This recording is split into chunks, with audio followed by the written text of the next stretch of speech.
আগামীকাল ঈদুল ফিতর। একটি কথা খুব ভালোভাবে মনে রাখবেন, রোজার প্রতিটি রাত যেমন দোয়া কবুলের রাত, ইবাদত কবুল হয়, ঈদের রাতটাও দোয়া কবুলের রাত এবং ইবাদত করার সবচেয়ে উপযুক্ত সময়। কিন্তু সেই মূল্যবান রাতটা আমরা নষ্ট করি সেলুনের দোকানে।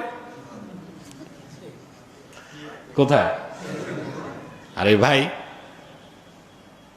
এই চাষাচাষি কাটাকাটি এটা 2 দিন আগে করেন। আপনি যে যে সেলুনে বসবেন রাত তো পার হয়ে যাবে, কথা বলে না।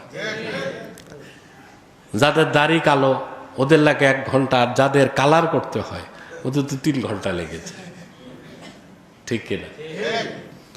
তারপর চাঁদ রাতে মার্কেট করতে গেলেন, রাত পার হয়ে গেল।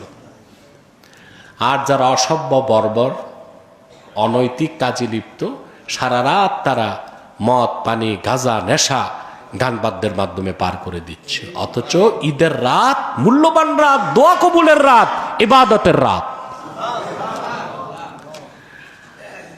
আমি কয়েকটি হাদিস আপনাদের শোনাচ্ছি, যেন আজকের দিবাগত দিন যে রাত আসবে ঈদের রাত না, এই রাতটা যেন কাজে লাগাতে পারেন।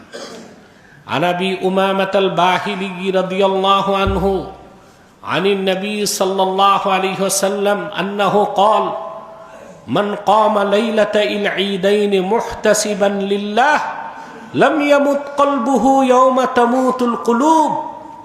রাসূলুল্লাহ সাল্লাল্লাহু আলাইহি ওয়াসাল্লাম ইরশাদ করেছেন, ওনার জলিলুল কদর সাহাবী আবু উমামা আল বাহিলি বর্ণনা করেছেন, আল্লাহর নবীজি, আল্লাহর হাবিব নূর নবীজি মুহাম্মদ সাল্লাল্লাহু আলাইহি ওয়াসাল্লাম ইরশাদ করেছেন, যে ব্যক্তি 2 ঈদের রাত জাগ্রত থাকবে, নামাজ এবং ইবাদতের মাধ্যমে কাটাবে আল্লাহর সন্তুষ্টির জন্যে, যেদিন সবার অন্তর মরে যাবে সেদিন তার অন্তর জিন্দা থাকবে।